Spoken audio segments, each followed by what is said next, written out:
কেমন আছেন বন্ধুরা? টেকনোলজি সব দারুণ আপডেটস নিয়ে আমি নন্দনাংশু ধ্রুব আপনাদের সবাইকে স্বাগত জানাচ্ছি স্পিড হাইটেকের আজকের আয়োজনে। রোবট জগতে নতুন চমক উদ্ভাবন হচ্ছে প্রতিনিয়ত, আর এবার ক্যাটওয়াকের মতো দৃষ্টিনন্দন উপস্থাপনা করছে রোবট। চলুন কথা না বাড়িয়ে দেখে আসি জাপানের মঞ্চে ক্যাটওয়াক করতে পারা যন্ত্র মানবটিকে।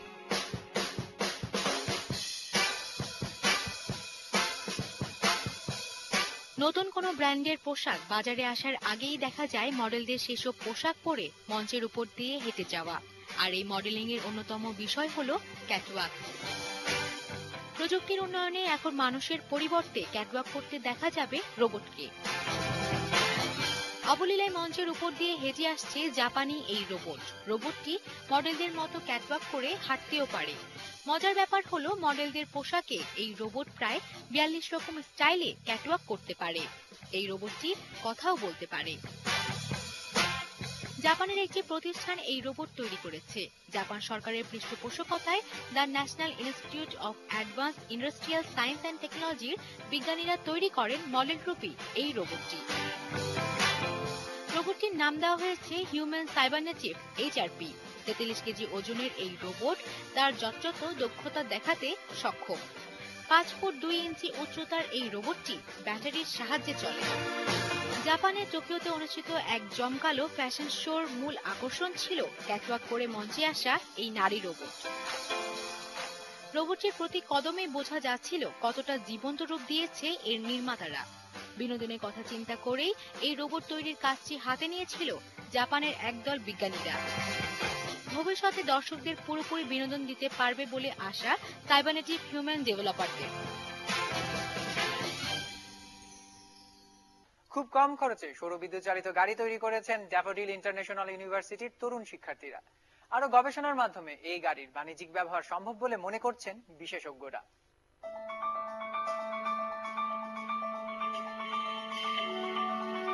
রাজধানী ড্যাফোডিল ইন্টারন্যাশনাল বিশ্ববিদ্যালয়ের কম্পিউটার সায়েন্স অ্যান্ড ইঞ্জিনিয়ারিং বিভাগের শিক্ষার্থীদের 22 জনের একটি দল ইয়েস ইউ ক্যান নিজেদের উদ্যোগে 2 লাখ টাকা হাতে নিয়ে তারা মাঠে নামে একটি সোলার কার তৈরির জন্য। গ্রিন টেকনোলজির কথা মাথায় রেখে তৈরি করে অভিনব এই সোলার কারটি। ইলেকট্রিক এবং মেকানিক্যালের সমন্বয়ে এটি তৈরি করেছে শিক্ষার্থীরা। 7 ফুট লম্বা এবং 4 ফুট চওড়া এই গাড়িতে 2 জন বসতে পারবে। গাড়িটির সর্বোচ্চ গতি 45 কিলোমিটার। এটি একবার চার্জে প্রায় 6 ঘন্টা পথ পাড়ি দিতে পারে। এই গাড়ি পরিবেশে কোনো ধরনের ক্ষতি করবে না বলে দাবি প্রকল্পের টেকনিক্যাল সুপারভাইজার মোহাম্মদ হাবিবুর রহমানের। ইন সেন্স অফ টেকনোলজি এই প্রজেক্টটা হচ্ছে কমপ্লিটলি গ্রিন টেকনোলজি, বিকজ এখানে যে মেথড বা ম্যাটেরিয়ালস ইউজ করা হয়েছে সেটা পরিবেশের জন্য কোনো ক্ষতিকর নয়। সোলার প্যানেল ইউজ করেছি, ডিসি মোটর ইউজ করেছি। এই মেথডগুলো হচ্ছে পরিবেশের জন্য কোনো ক্ষতি করে না। সোলার কার প্রকল্পে তত্ত্বাবধানকারী ABM মনিরুজ্জামান বলেন, এই গাড়ি নিয়ে ভবিষ্যৎ পরিকল্পনার কথা। পরবর্তীতে আমরা প্ল্যান করেছি এটা একটা আন্তর্জাতিক কম্পিটিশন, যেটা এশিয়ার মধ্যে সবচেয়ে লার্জেস্ট একটা কম্পিটিশন, সোলার ভেহিক্যাল চ্যাম্পিয়নশিপ। এটা অনুষ্ঠিত হচ্ছে দিল্লিতে, দিল্লিতে মার্চের 15 তারিখ। আমরা ওখানে রেজিস্ট্রেশন করেছি। রেজিস্ট্রেশন করে আমরা ভার্চুয়াল র্যান্ডের কিছু পার্টিসিপেশন করেছি। বাংলাদেশ থেকে শুধুমাত্র আমরাই ওই ইভেন্টে অংশগ্রহণ করতে যাচ্ছি এবং আমরা আশা করি ওখান থেকে আমরা চ্যাম্পিয়নশিপ ট্রফি নিয়ে আসবো বাংলাদেশের জন্য।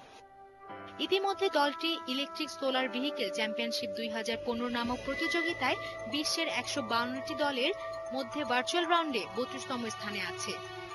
যখন তারা আমার সামনে এসে বলে, তখন আমার মনে হয়েছিল যে সম্ভবত ছোট্ট একটা খেলনা গাড়ির কথা বলছে, যে গাড়িটা হয়তো এরা রিমোট কন্ট্রোল করবে।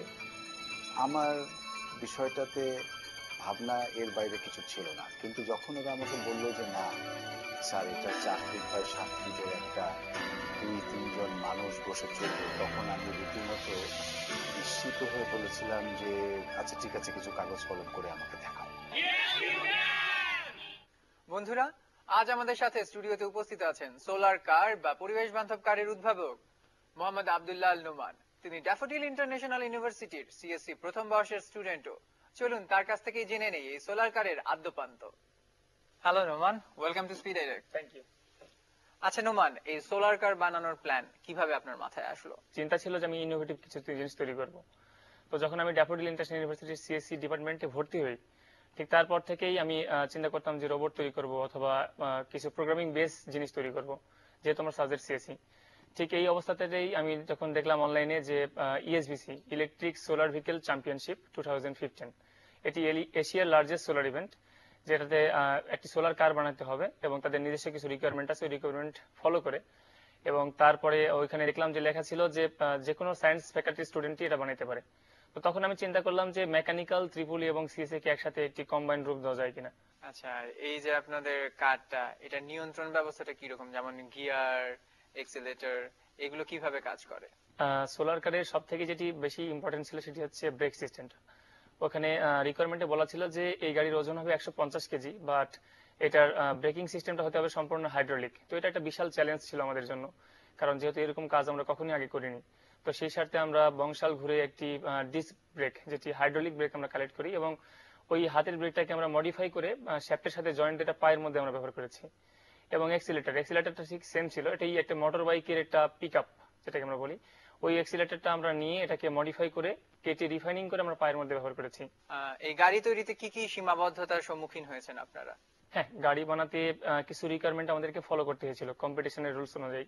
যেমন আমাদের মোটরের 48 ভোল্টের বেশি মোটর আমি ব্যবহার করতে পারবো না, দেন আমি ব্যাটারি 48 ভোল্টের বেশি ব্যবহার করতে পারবো না। এসব রিকোয়ারমেন্ট ফলো করতে যে অনেক বাধার সম্মুখীন হতে হয়েছে, কারণ আমাদেরকে প্রত্যেকটা পার্টস স্পেসিফিকলি খুঁজে খুঁজে নিয়ে আসতে হয়েছে এবং তারপরে আমার গাড়ি থেকে অ্যাড করতে হয়েছে। আর সোলার কারে আপনারা কি কি ফিচার ব্যবহার করেছেন? আমাদের গাড়ির স্টিয়ারিংটা ছিল একটা পুরাতন নষ্ট মিৎসুবিশির একটা স্টিয়ারিং, যেটাকে আমরা কেটে আমাদের গাড়ির লেন্থ উইথ অনুযায়ী আমরা এটাকে মডিফাই করে ব্যবহার করেছি। এছাড়া আমাদের গাড়িতে ছিল ওজন লাইট ওয়েটের জন্য আমরা ব্যবহার করেছিলাম ইউপিভিসি শীট, যেটির ওজন অনেক কম হবে, যার জন্য আমরা ইউপিভিসি শীট ব্যবহার করি গাড়ির বডিতে। এবং ভিতরের অংশটিতে আমরা নিজে হাতে বানানো একটি লেদার দিয়ে একটি সিট বানিয়ে রেখেছি, যেটা 3 সিট অথবা 2 সিট বলতে পারেন, যেখানে 3 জন মানুষ অ্যাভেলেবল বসা যায়। এরকম একটা সিট দিয়ে আমি গাড়িটা রিফাইনিং করেছি। প্রযুক্তির উন্নয়ন মানুষের ব্যবহৃত সব জিনিস ধীরে ধীরে করে তুলছে স্মার্ট। প্রথমে স্মার্ট রিং, স্মার্ট চামচ, স্মার্ট ঘড়ি, আর এখন স্মার্ট পেন। বন্ধুরা, চলুন দেখে আসি কিভাবে এই স্মার্ট পেন গুলো কাজ করে।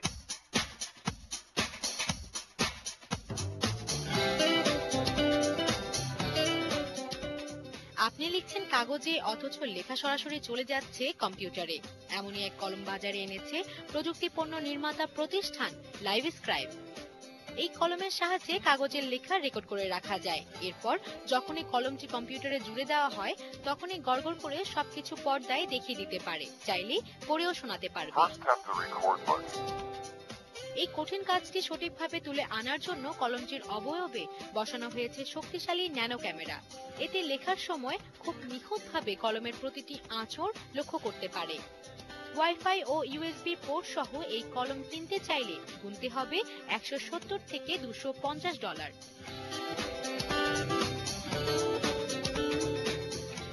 এদিকে আছে বিশেষ আরেকটি স্মার্ট পেন। একে বলা হয় স্মার্ট 3D পেন। হয়তো ভাবছেন এই পেন আবার কোন কাজে লাগে?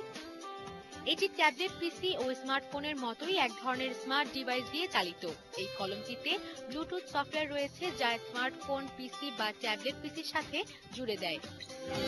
এই স্মার্ট পেনটি দিয়ে সাধারণ কাগজের ভেতর যা লিখবেন তাই ডিজিটাল ফরম্যাটে রূপান্তরিত হয়ে পিসি বা স্মার্টফোনে প্রদর্শিত হবে।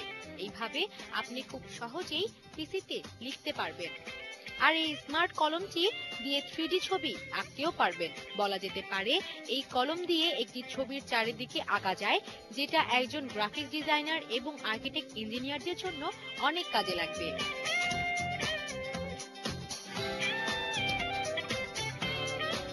অন্যদিকে জার্মানির একজন উদ্ভাবক এমন এক স্মার্ট পেন উদ্ভাবন করেন, যা লেখার সময় বানান ভুল হলে তাতে সতর্ক করতে পারে। লার্নশিপ নামের এই স্মার্ট পেন কেবল কালিই নয়, রয়েছে ব্যাটারি চালিত একটি লিনাক্স কম্পিউটার এবং বেশ কয়েকটি সেন্সর। ভুল বানান লিখলেই এই কলমে এক ধরনের কম্পন তৈরি হয়, এতে ব্যবহারকারী তার ভুল বুঝতে পারে। এই কলমে দুটি মোড রয়েছে। একটি হচ্ছে ক্যালিগ্রাফি মোড, যা কলম দিয়ে লেখা প্রতিটি অক্ষরকে ঠিক করে দিবে। অপরটি হলো অর্থোগ্রাফি মোড, যা ভুল বানান লেখা হলেই কলমটি কাঁপতে থাকবে। তবে এখন পর্যন্ত ইংরেজি এবং জার্মান ভাষার বানানের ভুল ধরতে পারে এই কলম। বন্ধুরা চলুন দেখে আসি এ সপ্তাহের টপ 5 গেম। এই সপ্তাহের পঞ্চম স্থানে আছে দ্য মাইনক্রাফট লোগো গেমটি। মোজ্যাং নির্মিত এই গেম খেলা যায় মাইক্রোসফট স্টুডিওর Xbox 360, Xbox one, Windows phone, PS3, PS4 এবং PS ভিটাতে।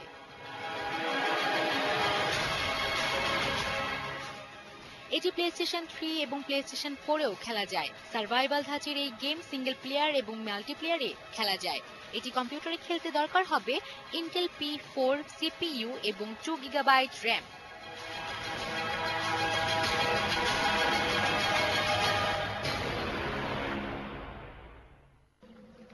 Do you believe in ghosts? There's a power in this earth. এবারে আছে ভিডিও গেম থেফট। এটি এই সপ্তাহের চতুর্থ স্থানে আছে। এইডোস মন্ট্রিয়াল নির্মিত এই গেমে মডিফাইড আনরিয়েল ইঞ্জিন 3 ব্যবহার করা হয়েছে। Microsoft Windows, PlayStation 3, PlayStation 4, Xbox 360 এবং এক্সবক্স ওয়ানে খেলা যায়। সিঙ্গেল প্লেয়ারেও খেলা যায় গেমটি। এটি কম্পিউটারে খেলতে দরকার হবে কোয়াড কোর CPU এবং 4 GB RAM। উন্নত মানের গ্রাফিক্স কার্ডের দরকার হবে।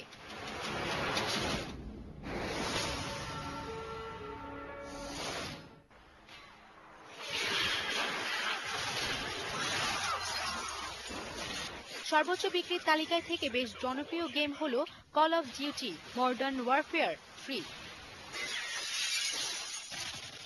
ইনফিনিটি ওয়ার্ড নির্মিত এই গেম কল অফ ডিউটির সিকুয়েল। MW3 ইঞ্জিন ব্যবহার করা হয়েছে এতে। এটি খেলা যায় Microsoft Windows OS X, PlayStation 3 এবং এক্সবক্স 360-তে। ফার্স্ট পারসন শুটার ধাঁচের এই গেম সিঙ্গেল প্লেয়ার এবং মাল্টিপ্লেয়ারেও খেলা যায়। এর গ্রাফিক্স কোয়ালিটি এবং ভিজুয়াল ইফেক্ট বেশ চমৎকার। এটি কম্পিউটারে খেলতে দরকার হবে ইন্টেল কোর 2 Duo প্রসেসর এবং 2 GB RAM।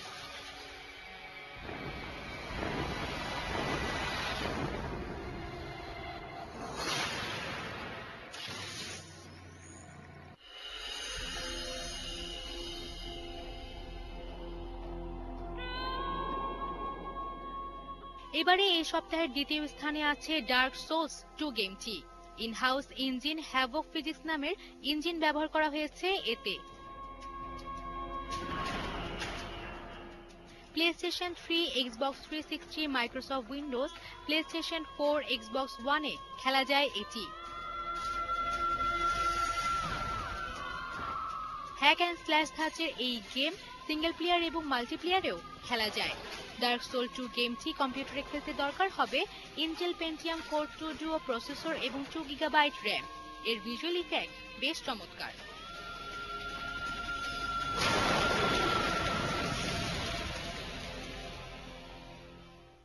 We just need to buy McAllen and Barker a little more time. এবারে এই সপ্তাহের প্রথম স্থানে আছে টাইটান ফল গেমটি। ইলেকট্রনিক্স আর্টস নির্মিত এই গেমে সোর্স নামের শক্তিশালী ইঞ্জিন ব্যবহার করা হয়েছে। মাইক্রোসফট উইন্ডোজ, এক্সবক্স 360 এবং এক্সবক্স ওয়ানে খেলা যায়। ফার্স্ট পারসন শুটার ধাঁচের এই গেম অনলাইন মাল্টিপ্লেয়ারেও খেলা যায়। এটি কম্পিউটারে খেলতে দরকার হবে Intel core 2 Duo 2.4 GHz processor এবং 4 GB RAM।